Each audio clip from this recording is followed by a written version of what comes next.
Hello and welcome back into my hydro garden. We're having a real inside and outside gardening adventure today. Not actually leaving the house. It's still pretty frozen outside. But today we're going to be starting some seeds. But first I wanted to show you some of the progress and the innovations that have happened in the hydro garden, specifically on my tower. Most of this was filmed at the beginning of March, and it's been a while. You'll probably hear from the Cozy Arts, where I do a lot of arts videos and crafts videos and just a little bit of gardening, but I looked into my heart of heart and it's just not enough gardening, and I didn't want to overwhelm that channel with just garden stuff. So here we are, Cozy's Little Garden, where I'm hoping to share a lot more garden stuff with you more often. So if you're interested in garden stuff, if you're interested in hydroponic stuff, this is the place for you. Go ahead and subscribe to Cozy's Little Garden and we will grow together. Okay, I'm going to send you back in time because we need to talk about this. The most recent addition to the hydro garden has been this IKEA magnetic knife rack. The tools that I use in here on a regular enough basis that they kind of need their own home. It is now noisy time. Noisy time in the hydro garden. We've got a marker, scissors, and then I've got an extra washer. What I did to make these stick, you probably saw already, but I just taped a washer to them. So much cheaper than adding magnets to things and then sticking it to metal, because washers are cheap. Here I have a screw to put tape on, and then way back here I've got a little hook. Oh no! I've got a funnel and a hook. So I'm a pretty messy person, but hopefully having a place where things go and I know where to look for them will help me to actually put them where they go. Now we're gonna have to move downwards to see the next innovation. Oh! And also you can see that I finally, as in yesterday, I finally added a tube of black fabric to the tube that goes from the pump up to the top of the system, because the tube that came with the original system was clear, and that just meant it got full of algae all the time. So now we're blocking the light, so hopefully we won't have to deal with algae buildup, or at least not as much algae buildup. Now this next thing I'm really proud of because it took a lot of my brain power. Seed starting.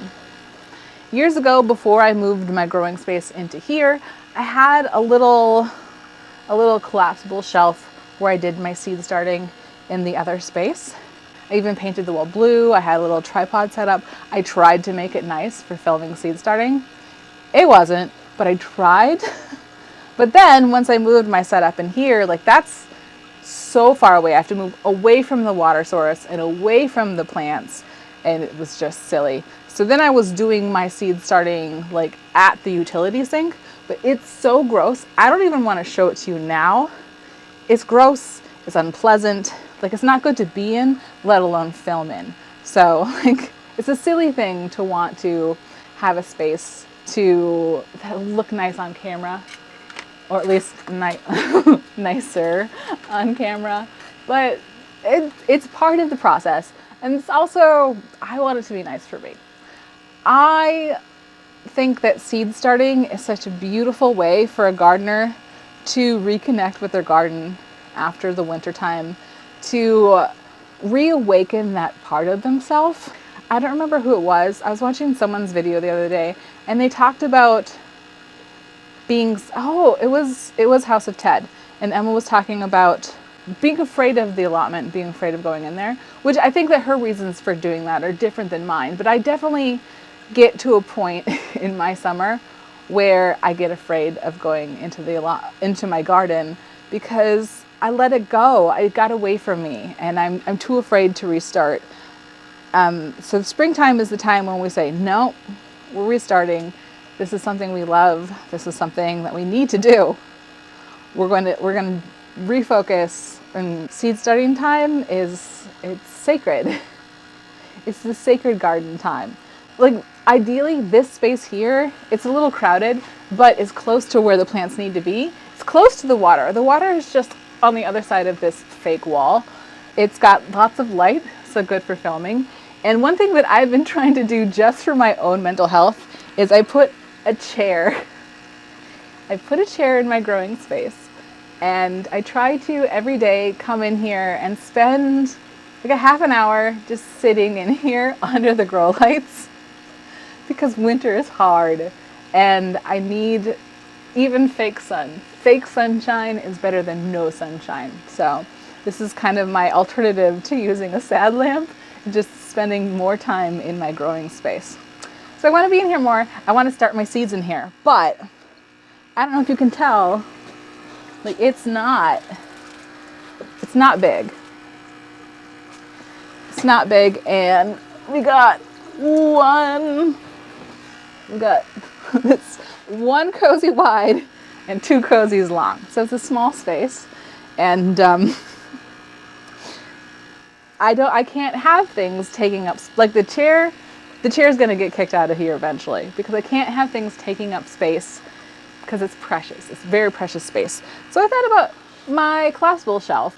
I didn't want to have a wooden shelf here that would block access to the plants down here, that would block light from these lights hitting here. They have an overhead light, but we want to make sure that it's also getting the side spill from these big lights in the middle.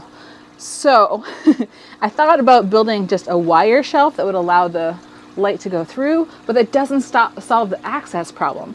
And it's a permanent solution for a temporary problem. So instead, I realized that I could just take these brackets from my old shelf and put them up, and now all I have to do is just grab a board and throw it on. So now we have a lovely space to start our seeds. And the beautiful thing is, this is a little bit small, so I can just swap it out for a bigger board. So now I have a lot of space. So if you haven't seen my growing space before, back there I have shelves. They fit my 10 by 20 trays, either 4 of them like that or 2 of them like that. So right now it's just turned March. I only have a few things started. I have 4 deep water culture buckets and a reservoir on this one. I like this style best of the deep water culture buckets because I can change the lids around. So recently this giant purple sprouting broccoli, which still has done nothing for me, so it's probably going to be feeding the chickens pretty soon. But this giant purple sprouting broccoli was over by my seed starting area and really blocking access to that. So I moved it over here, and that was really easy peasy. This is the system that I made myself. I can link that video for you. And we have 4 tubes that go like that to let the light go through here. So we're not just depending on this one overhead light. But this row right here, I have restarted some lettuce seeds. They're up there. I could have just put them there, but the fan is pretty strong. So I think it works best if these plants get a little bit stronger before I stick them under the fan. But yeah, this row, very bad. But we've got lots of lettuce, and I'm going to put more lettuce in here. So we have salads coming our way. That plastic sheet there is just magnetized to it, so I can access the lettuce from the other side.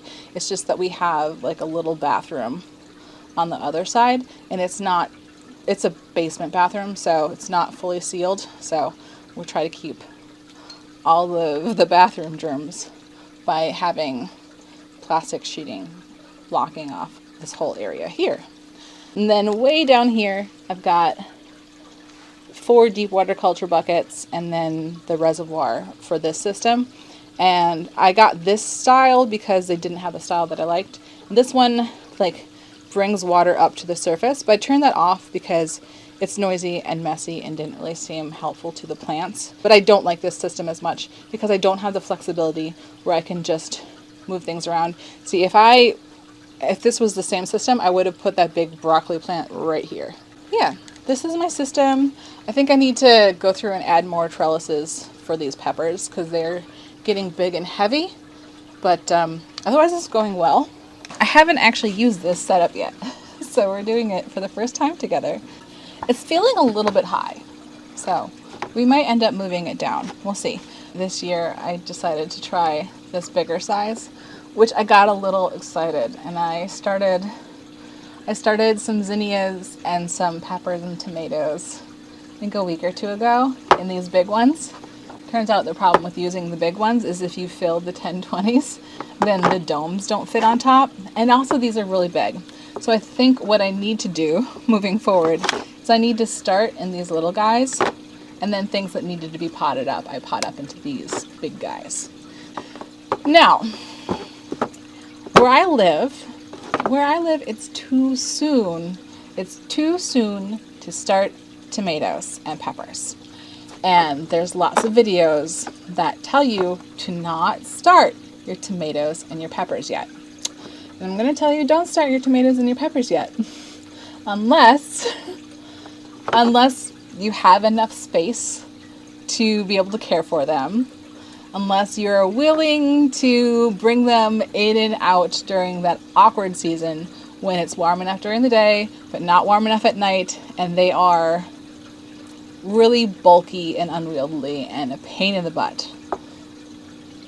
Because that's the least fun part of giant tomatoes, is bringing them in and out, in and out, in and out.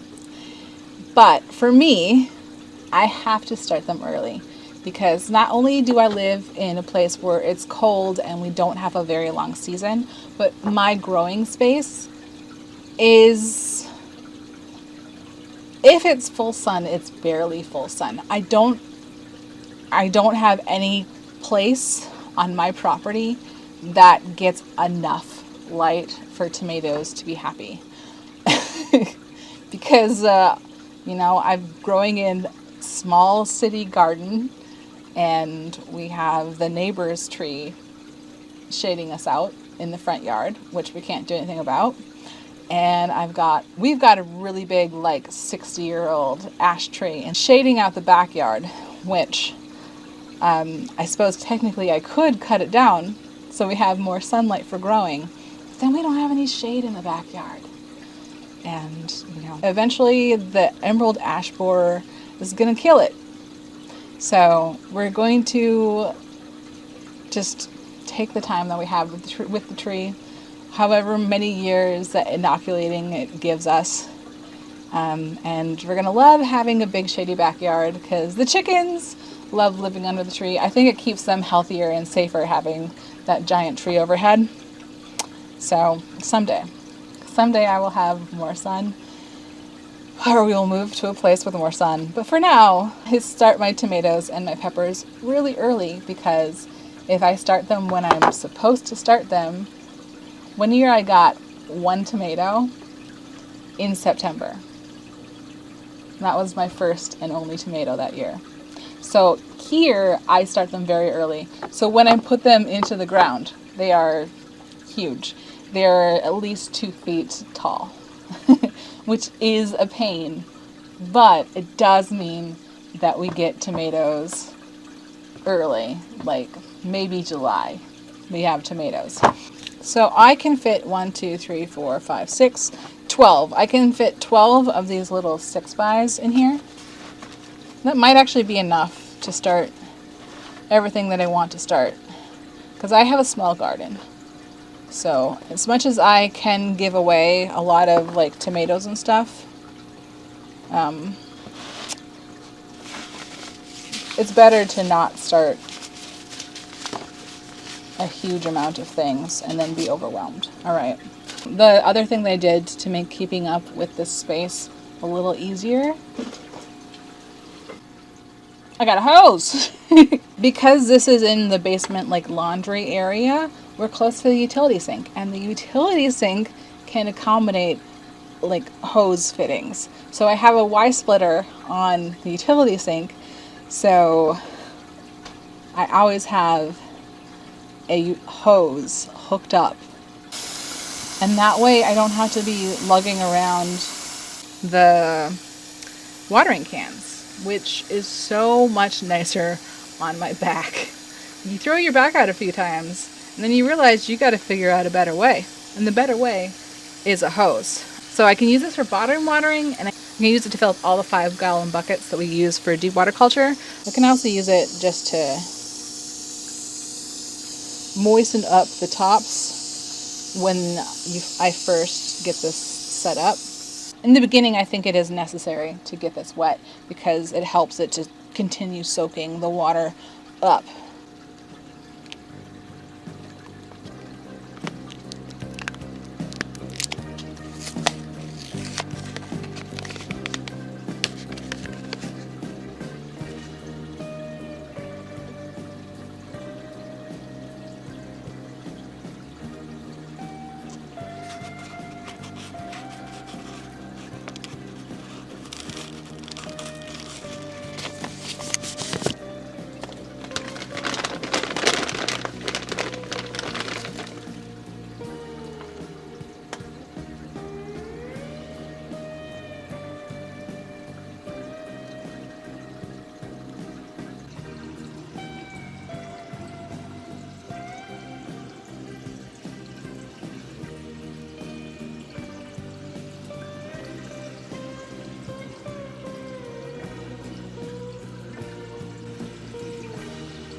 So we have these old pots that are sad and unhelpful, and I'll just push them out using a brush. I explained this when I made this thing initially, but we have these nylon cords to help wick the water up. And then I have all of these. This plastic tray came with the growing cubes. So just pop that out, shove it in, and then I'll put them in here. See this one? See how it's getting so tall, and we're just getting just a few leaves on a thicker stem, and it's going up, up, up. This one is bolting, so I'll give that to my chickens. I'm gonna fill these holes with some kale. Like, look at this, look at this. Hey, buddy. Make sure your root goes right into that hole. Okay.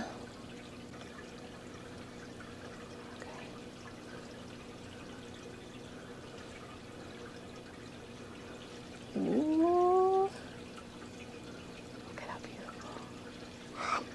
Oh my goodness. How much of you are peppers and how much are tomatoes? Is that why you're so unhappy? There are an awful lot of roots in here. All of the roots. And then it's a little less over here. So it looks like a case of the peppers making themselves very comfortable. I think I'm going to call it here for today. We have, ooh, it's so nice to see like happy plants filling this up. Oh, my beautiful hydro garden. Thank you so much for joining me. Subscribe for more and we'll have lots of fun garden adventures. See you next time. Bye.